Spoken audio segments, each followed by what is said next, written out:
Before operation, please prepare forklift, wrench, greater than equals 24 mm, and a machine foot for later use. Use forklift to lift the machine. Ensure forklift at the center position.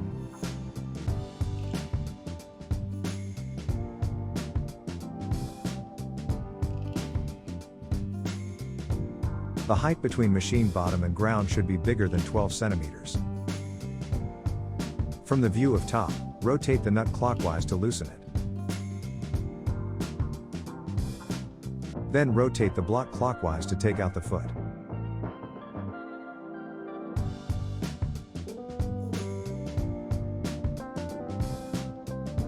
Get a new machine foot.